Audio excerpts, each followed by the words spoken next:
Assalamualaikum warahmatullahi wabarakatuh. Waalaikumsalam warahmatullahi wabarakatuh. Alhamdulillah, alhamdulillahi rabbil alamin. Wassalatu wassalamu ala asrofil anbiya wal mursalin Sayyidina wa maulana Muhammadin wa ala alihi wa sahbihi ajma'in.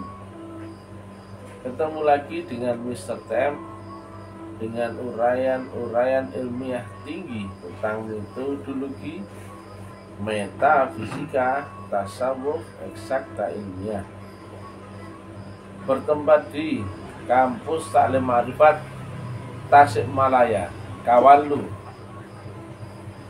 Judul yang kita angkat kali ini adalah sebarkan kemana-mana uraian-uraian taklim ma'rifat agar dunia mengalami pembaharuan. Sering saya sampaikan, agama telah kehilangan konsep dasar. Yang harusnya agama itu ada wasilah dan rasul, tetapi zaman ini seluruh ulamanya nggak mengakui konsep dasar itu, karena merasa bahwasanya berhubungan dengan Allah bisa dengan caranya sendiri, kemampuannya sendiri. Dan salah penafsiran ya, bahwasanya di zaman ini sudah dianggap nggak ada lagi rasul. Padahal hubungan dengan Allah wajib lewat rasul dan wasilah. Makanya Allah dan malaikat bersolawat akan Nabi yang kedudukannya adalah sebagai rasul. Maka diperintahkan kepada orang-orang beriman untuk bersolawat akan Nabi yang kedudukannya sebagai rasul. Banyak orang sesat ya karena salah tafsir. Muhammad itu bukanlah bapak dari laki-laki di antara kamu. Dia adalah Rasulullah dan penutup para nabi. Yang nggak ada adalah nabi, dan itu adalah sebutannya yang nggak ada. Karena kemudian berikutnya diganti dengan istilah ulama. Sedangkan Rasulullah istilahnya berubah menjadi mursyid. Tetapi fungsi kerasulannya wajib ada, karena Allah tidak di dunia ini dan Allah memakai utusan atau wakilnya yang di dunia. Yang utusan itu ada hubungan dengan yang mengutus, dan hubungan itu adalah lewat nurun ala nur atau yang disebut sebagai wasilah. Yang firman Allah sendiri ini ibarat tali hubungan sambungan, yang satu tali ujungnya aku pegang, satu tali ujung yang lain dipegang oleh utusanku atau wakilku yang di dunia. Itu Allah sendiri. Dan Allah sampaikan di surat Al-Maidah 35 bahwasanya wabtaghu ilahil wasilah wajahidu fisabilihi la'alakum tuflihun. Carilah jalan wasilah untuk mendekatkan diri ke hadirat Allah. Berarti untuk mendekatkan diri harus lewat jalan wasilah, dan itu harus kau cari. Nah, jalan wasilah itu tidak ujuk-ujuk datang ya. Jalan wasilah itu dibawa oleh pembawa wasilah. Nah, pembawa wasilah itulah fungsi daripada Rasulullah. maka sebetulnya kita pun secara tidak langsung diperintahkan untuk mencari Rasulullah di zamanmu masing-masing. Ayat yang disalah tafsirkan oleh ulama itulah yang membuat banyak umat sesat. Padahal ya, di dalam banyak ayat yang lain di dalam Quran banyak yang menerangkan tentang Rasul di zamanmu sendiri, di antara kaummu sendiri, di zamanmu, di antara kaummu, ya, di antara kamu. Nah itu. Inilah yang kemudian agama yang harusnya agama samawi atau agama langit berubah menjadi agama ardi. Agama yang harusnya ada wahyu, ada Quran Qadim atau ayat-ayat Qadim, berubah menjadi tulisan, pengetahuan, teori, cerita saja. Karena nggak ada sambungan dengan Allah yang di ars, ya, di alam yang maha rahasia, maha tinggi, maka orang hanya terjebak di doa, amalan, dan ritual, tapi nggak nyambung. Kenapa? Mereka kerjakan ini di mana? Di dunia. Tuhannya di mana? Di akhirat tertinggi. Sedang nggak ada sambungan wasilahnya. Ya tinggal tunggang tungging, deleming. Sugestinya merasa benar, tapi nggak pernah dipraktekkan. Prosesnya nggak pernah ketemu. Sholatnya sholat, rukunnya sudah, ya, rukun jasmaniah sholat, ya, tapi nggak pernah mi'raj. Nah ini dia. Tapi nggak pernah bisa khusyuk, nggak pernah bisa mengingat Allah. Wah, ini ya, dari teori yang diterangkan di dalam mushaf, ya, itu tidak nyambung dengan Allah karena tidak terhubung dengan ayat-ayat qadim. Dari dulu, ya, Nabi mengajarkan agama didahului dengan baiat. Ini bukti, ya, bahwasanya Nabi tidak mengajarkan agama teori sebetulnya, tapi mengajarkan agama praktek ruhaniyah. Nabi dimulai belajar adaptasi proses mengenal Tuhan terlebih dahulu, ya. Jadi harusnya pertama kali kita itu belajar mengenal Allah dulu. Nah, kalau sudah kenal, barulah kau menyembah yang kau kenal itu, Tuhan yang kau kenal. Jangan sampai orang sholat menyembah tapi tidak kenal dengan yang disembah. Akhirnya apa? Sholatnya asal-asalan, cuman tunggang-tungging,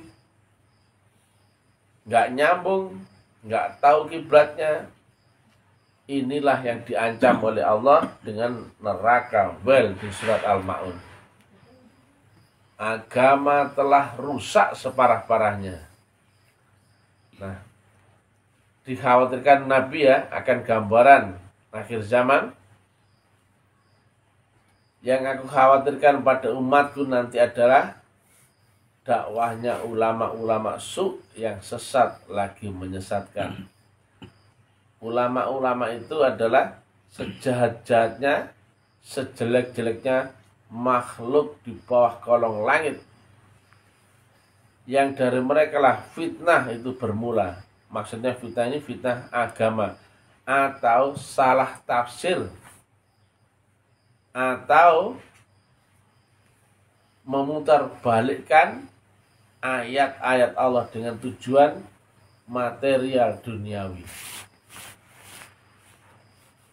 Ketika berhadapan dengan orang bodoh, mereka pasti gembar-gembor mana dalilnya, betul nggak? Betul. Gitu? Betul. Tetapi ketika dijelaskan dalilnya, mereka diam dan tetap nggak percaya. Nah, ini dah. Laqad ja'akum rasulun min anfusikum, dan seterusnya. Syahadat itu bersaksi, bukan mengucapkan. Dalilnya Bersaksi atau mengucapkan?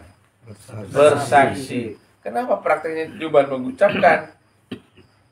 Mengucapkan nggak pernah melihat, nggak bisa bersaksi. Yang namanya saksi pasti disumpah ya. Apakah kau melihat dengan mata kepalamu dan dalam keadaan sadar?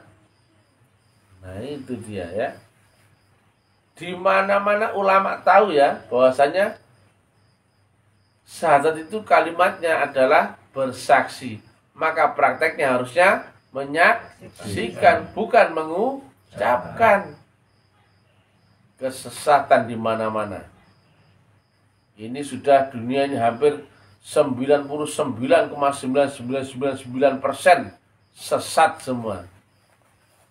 Untung di akhir zaman ada kampus Taklim Ma'rifat yang mengurai ya, menata kembali puzzle-puzzle ya ilmiahnya agama sehingga bisa diterangkan secara gamblang terang benderang. Hanya saja banyak orang terlanjur terdogma sehingga sulit menerima kebenaran, sulit menerima petunjuk. Karena mereka sudah di zona nyaman, dogmatis keyakinannya dan kepercayaannya. Tapi jangan khawatir ya, dakwah kami nggak bisa dibantah. Walaupun kau marah ya, kau memusuhi kami ya, tapi uraian kami masuk akal nalar, ilmiah, dan kami garansi semuanya bisa dibuktikan. Tadinya perkara ini ya didogmakan orang nggak boleh ceritakan kalau memang ya kalau bukan ahlinya ya. Kenapa? Kalau menceritakan makrifat ya, apalagi seperti Ustaz Emil berupa metodologi, kalau bukan ahlinya pasti itu sesat menyesatkan. Sekarang di mana-mana banyak orang cerita makrifat, hakikat spiritual, kerohanian, kebatinan, bla bla bla bla bla bla ya, tauhid dan sebagainya. Tapi ternyata dari teori. Sama sekali ya, nggak ada yang menerangkan cara menembus akhirat, naik dimensi akhirat ya. Menerangkan bukan dengan teori ya, jangan dengan dalil. Kalau dalil sama aja bisa. Coba kan di Google aja, tanya aja ayat tentang Mi'raj, gampang itu keluar tuh nggak? Tentang sholat, ayat tentang sholat banyak itu. Ayat tentang Rasul banyak itu. Pertanyaannya, bagaimana tekniknya? Ya, kalau bersaksi, apa yang kau saksikan? Kan harusnya Allah dan Rasul. Nah, bagaimana cara menyaksikan Allah dan Rasul kalau nggak pernah ketemu? Nah, di mana Allah dan Rasul? Itu yang nggak bisa dijawab oleh Google. Lalu ma'rifatnya ma'rifat Google semua kok. Nggak wetu ya. Tetap baca kitab Sirrul Asrar, kitab Hikam, Ihya Ulumuddin, Tarwil Qulub. Dari mana? Google. Ditanya praktek ya. Apakah kau telah menembus akhirat? Kau sudah alami kematian, kubur barzah dan sebagainya? Dalil. Makanya ya yang sedikit kemudian minta dalil, pasti dia cuma ahli teori. Tapi kalau orang itu bisa menjelaskan nalar masuk akal yang ilmiah yang nggak bisa dibantah, dalilnya pasti banyak, tinggal kau cari saja. Kalau sudah begitu ya, seorang praktikal ya, dan menerangkan agama secara ilmiah, nggak perlu jelaskan dalil, nggak perlu ya, karena sudah masuk akal. Dalilnya kau cari sendiri saja, tanya sama Google, ya itu sah. Masuk akal dulu. Ya. Seorang yang mengalami ya, mengalami kubur, barzah, mi'raj dan sebagainya, yang dia bisa menjelaskan dengan gamblang ya, masuk akal dan ilmiah, pasti dia seorang pelaku. Karena jika bukan pelaku, pasti kontradiktif omongannya, pasti ada yang nggak cocok. Ada orang cerita makrifat. Ada orang cerita Mi'raj, tapi ditanya bagaimana menembus akhirat. Loh, akhirat kan nanti loh. Aneh ya? Aneh. Ada yang menjelaskan makrifat, alam-alam mukasyafah ya, musyahadah, mahabbah, udah detail gitu. Wow.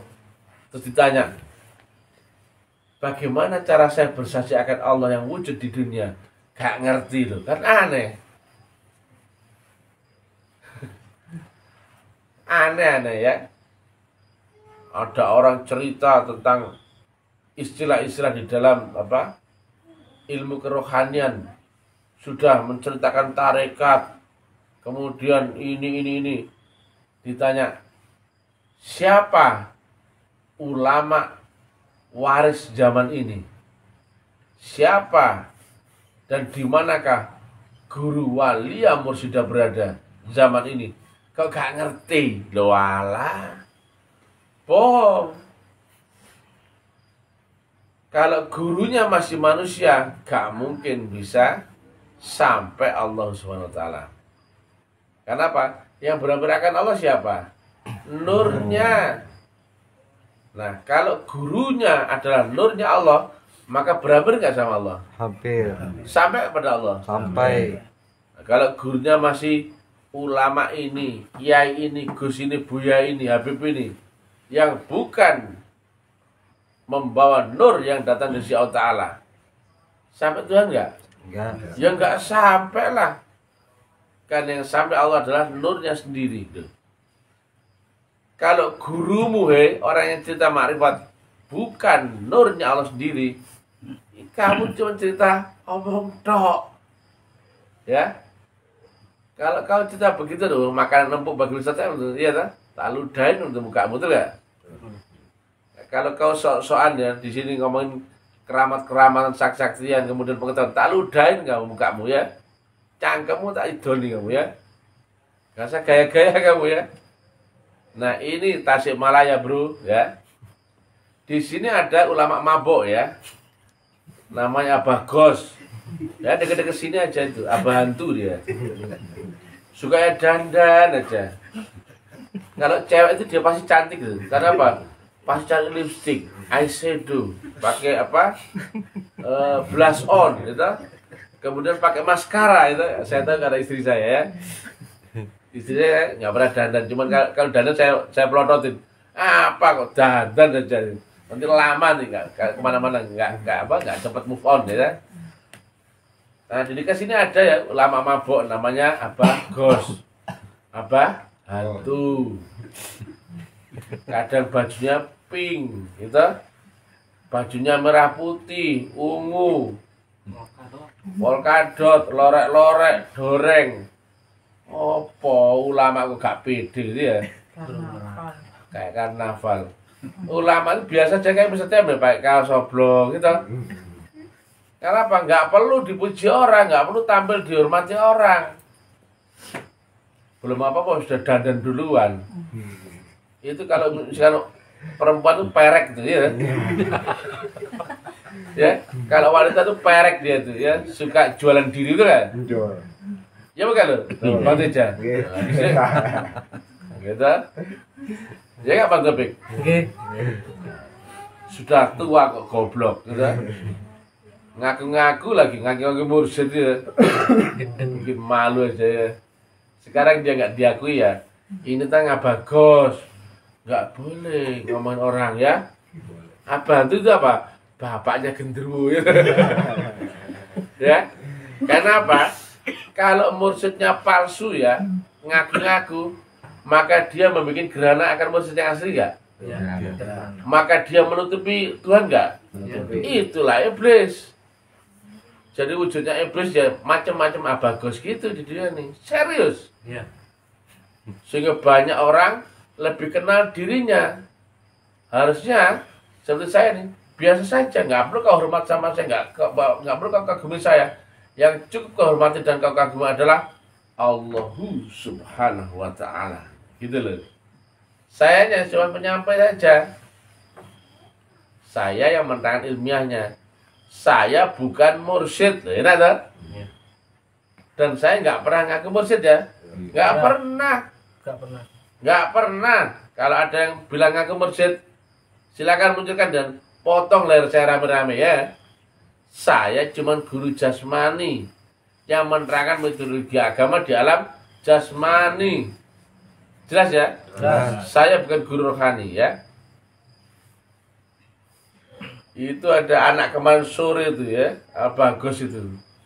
Itu di dunianya aja umurnya tua, tapi rohaninya kayak anak-anak, kayak tempeleng dia itu. Oh, bajingan tengik kau ya. Jadi jangan samakan ya. Umur di alam jasmani dan di alam rohani beda ya. Umur di alam jasmani adalah umur dunianya ya. Berapa tahun dia dari kelahiran, itu umur jasmani. Tapi kalau umur di alam rohani adalah seberapa tinggi dimensi nurnya. Paham sekarang ya? Nah, dia anak kemarin sore ya, belum lahir dia itu, kalau sama saya. Ya kan? Nah, karena saya adalah muridnya seorang Sayyidi Syekh, mursyid yang waris ya, dan itu satu-satunya di dunia ya. Rasulun min anfusikum, seorang utusan ya, bukan dua, bukan tiga ya. Nah, sekarang kan tarikat banyak ya, mursyid ada banyak ya, ada ratusan mursyid itu bajingan semua itu. Loh iya bang, oh iya, karena apa? Mereka bukan mursyid tapi ngaku mursyid, itu bikin gerhana itu, menutupi umat sehingga tidak kenal mursyid yang asli, sehingga orang tidak tahu jalan menuju Allah yang asli. Kira-kira ya, kalau banyak yang palsu, maka aslinya menjadi sulit dikenali orang, iya kan? Itu. Karena orang lebih kenal sama yang palsu, mabok sama yang palsu, sehingga akhirnya nggak lagi nyari yang asli ya. Masa mursyid yang bunyinya sendiri Rasulullah min anfusikum, kemudian di dunia ada ratusan, oh semuanya bajingan semua itu, betul kan? Saya bilang gitu, gak apa ya? Iblis semua itu.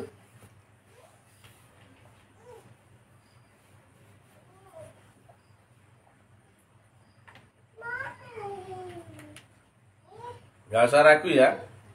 Mursyid yang asli waris adalah guru kita, satu-satunya di dunia ya, di zaman ini ya. Kalau ada orang yang ngaku asli, gak mungkin dia nongol berani ngomong gini di depan publik. Pasti ngompol dia. Gak mungkin dia bisa menerang ilmiah. Kenapa? Makomnya nggak sampai. Kalau makommu sampai, dimensimu sampai, kau bisa menerang ilmiah. Itu logiknya.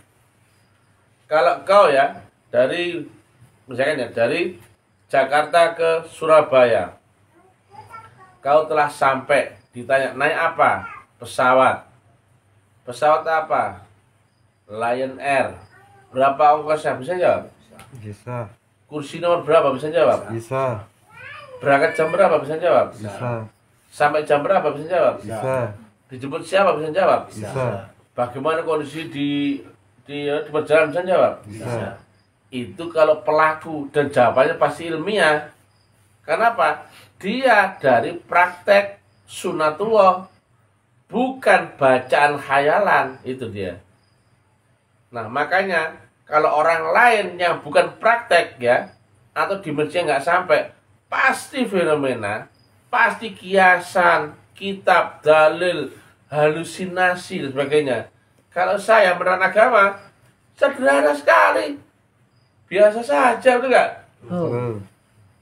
Padahal ya, didengar orang seolah kontradiktif. Nabi cerita ya, Mi'raj itu naik ke lapis langit ke-7, betul kan? Kalau saya, Mi'raj itu naik dimensi. Rasanya seperti tidur dan bangun tidur. Iya kan? Dan saya bilang, Mi'raj itu nggak seperti naik sini, enggak. Yang naik dimensinya bukan jasmanianya. Kalau naik di jasmaninya, nggak mau saya. Kepala saya pecah kena ini, balkon ini. Betul kan? Betul. Sederhana tapi sunatullah, ilmiah, masuk akal. Tentang baiat, mutu kebelantamu itu, semua kementerian agama itu masuk akal semua. Kenapa? Sunatullah karena praktek. Kau praktek di zaman apa? Di zamanmu sendiri. Maka masuk akal enggak? Masuk akal. Nah, coba ya, Nabi saat itu ya Isra Mi'raj ya, tapi menerangkan kepada orang yang belum ilmiah, maka beliau menerangkan pengalamannya dengan kias. Sekarang perlu kias nggak? Nggak perlu, karena sudah ilmiah. Makanya saya terangkan ini tentang gelombang, frekuensi, resultante kuantum, vibrasi, resonansi, parameter, variabel, rumus dan sebagainya. Karena sudah bisa kau pahami. Saya menjelaskan dengan fisika, kimia, manajemen, matematika. Kau sudah ngerti. Kalau dulu zaman Nabi, lulak semua umat, ya betul nggak? Nabi ngomong normal aja, sopan-sopan santun, ya rendah hati. Dibilang orang gendeng, nggak betul nggak? Itu normal itu Nabi. Apalagi sebelum Ustaz kayak gini, wah, betul nggak? Bisa jungkir balik kepala orang, betul nggak? Ingat ya, jika gurunya tidak di dimensi Allah ya, nggak sampai dimensi ya, maka nggak mungkin bisa praktek, betul kan? Dan nggak mungkin bisa sampai, betul kan? Nah kalau nggak sampai, kira-kira ya, kau mau ke Surabaya tujuanmu, tapi belum sampai Surabaya. Kemudian kau ditanya, bagaimana Surabaya? Bisa kegambarkan? Pasti gambarannya baik kita, betul nggak? Di Surabaya itu, ya Allah, itu begini-begini. Tapi kata siapa? Kata kitab, betul kan? Karena apa? Belum sampai. Nah kalau ditanya, berapa lama perjalananmu? Bisa kau jawab, dia belum sampai. Misalkan ya dia belajar 10 tahun, tapi belum sampai. Nah kalau saya dari Jakarta ke Surabaya, berapa jam? 1,5 jam loh. Jelas karena apa? Sudah sampai. Lah mereka yang nggak sampai-sampai ya, belajar 10 tahun. Ditanya, berapa lama sampai Surabaya? Nggak tahu ya. Karena pas saya 10 tahun pun belum sampai, betul nggak? Nggak ada jawaban. Ya bukan loh? Maka ujung-ujungnya jawabannya blunder. Ujungnya nggak jelas semua itu. Ya. Jadi kalau kau seorang pelaku, biasa pol. Nggak perlu bahasa fenomena kesaktian, nggak perlu. Coba, ada gitu. Nah, coba ya. Saya makan ini ya. Makan buah-buahan ya. Kalau kau nggak pernah makan kelengkeng misalkan. Ini misalkan ya. Kau akan membayangkan sulit dah.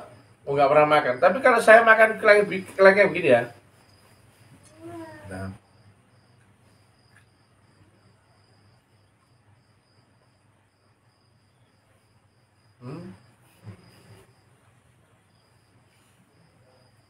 Ditanya orang, dan jawabnya sederhana tuh. Kelengkeng itu ya ada kulitnya, ya ada isinya ini, rasanya manis, sederhana biasa. Ya. Tapi kalau orang nggak pernah ketemu kelengkeng, nggak pernah makan kelengkeng, gawayanya, masya Allah, kelengkeng itu buahnya enak, itu dari surga, masya Allah. Omongan masih jelimet, kasar, sederhana, belas. Itu ada kan ulama tukang cerita, ahli hikayat ya, ahli cerita ya. Bukan ahli hidayat, nggak boleh, ahli hikayat.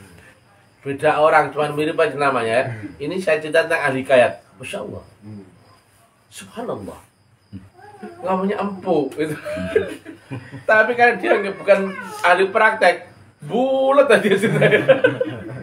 Padahal kalau kau makan, kau terangkan. Bisa nggak kau terangkan dengan caramu sendiri? Bisa. Gak perlu dalil?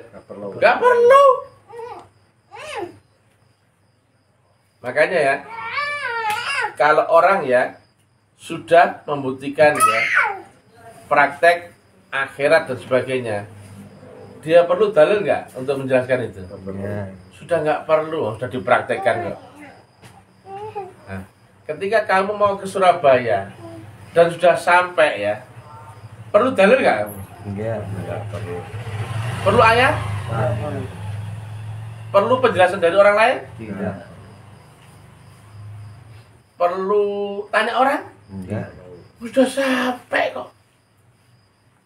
Kalau ada calon nawarin, ayo ke Surabaya harga murah. Loh, saya udah sampai kok, iya kan? Ini dalilnya, perlu nggak? Nggak perlu, udah sampai. Yang butuh tanya, yang butuh apa ya, guide, yang butuh ini itu ya, adalah orang yang belum sampai. Lah orang yang sudah sampai perlu nggak dalil? Perlu tanya-tanya? Perlu calo? Maklar? Sudah nggak perlu, betul kan? Dan kau bisa menerangkan pengalamanmu dengan sudut pandangmu, hukum sunatullah ilmiah lebih sederhana ketimbang dalil, betul nggak? Nah, jelas sekarang ya. Itulah kenapa setiap menerangkan agama dengan sederhana, mudah dipahami, nalar. Tapi nggak pernah ngomong dalil, betul kan? Tapi dalilnya pasti ada, loh ini ada. Jadi saya itu bukan pembaca dalil. Saya menceritakan agama dari pengalaman saya, tapi dalilnya pasti ada. Kalau kau dikit-dikit dalil, berarti kau masih ngerpek. Betul nggak? Bukan seorang pelaku. Kalau seorang pelaku, ditanya pasti auto. Naik pesawat apa? Lion Air. Berapa ongkosnya? 725. Loh, enak tak? Berangkat jam berapa tahu? Tahu. Walaupun delay lo tahu, betul nggak? Betul. Berapa jam di perjalanan tahu? Tahu. Kemudian sampai sana jam berapa tahu? Tahu. Bagasimu berapa kilo tahu? Tahu. Tahu semua. Kau alami. Auto ya? Tahu. Nggak perlu buka catatan. Nggak perlu. Jadi kalau ada orang yang suka membaca dalil, itu berarti bukan pelaku dan belum sampai. Jelas ya? Aduh, jelas ya? Kalau ada orang menjelaskan agama kok bulet ya, ruwet ya, gak bahasa sat-sat masih, berarti dia bukan pelaku. Nah kalau pelaku, bisa nggak digugat sama dalil? Nggak bisa, pasti sama. Betul nggak? Nah, kemudian mau nggak ngeladeni debat kalau seorang pelaku? Pelaku perlu nggak debat sama ahli teori? Nah, ini ada anggur merah ya. Misalkan ahli teori kan nggak pernah praktek ya, nggak pernah makan anggur merah. Saya rasa gini.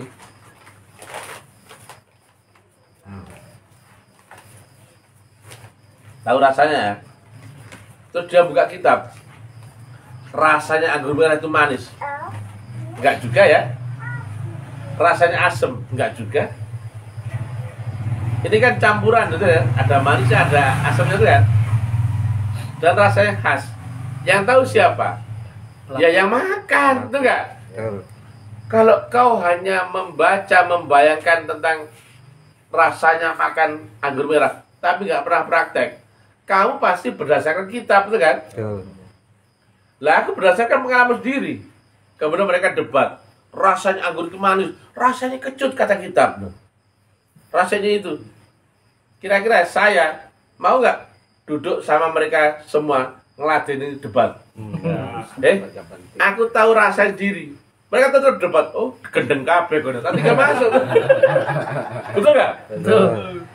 Iya kan? Betul. Biasanya kan orang nggak tahu minum Pocari Sweat. Ini bayangan apa? Ini kok kayak apa cucian tangan ini gitu. Ya nggak? Jadi kayak air jernih kemudian bekas kobokan itu. Nah, dulu pernah nggak kebayang ini manis apa asam atau apa? Nggak pernah toh? Ya kan? Nah, kau membayangkan berdasarkan catatan buku dan sebagainya, bisa nggak sama dengan ini rasanya? Nggak bisa. Makanya ilmu agama harus dari pengalamanmu praktek, aku yakin. Nggak bisa dengan cerita. Nggak praktek. Udah cerita akhirat bla bla bla ditanya, kau sudah masuk akhirat? Loh, enggak, itu kan besok. Oh, tahe. Iya toh? Saudara dengerin itu khotbah Jumat itu mulai getu tidak ada ceramahnya. Ternyata kau cuma dapat dari cerita tae khotib tae itu. Gak usah pura-pura Bang Denny. Itu banyak seperti itu kewan-kewan itu banyak itu ya. Saya anggap aja binatang itu karena apa? Bukan manusia dia. Kalau manusia bahasanya masih masuk akal kan? Mereka bahasa komik sastra tinggi. Ya jelas semua ya. Asalkan kau praktek. Coba ini ya. Contohnya ini ya.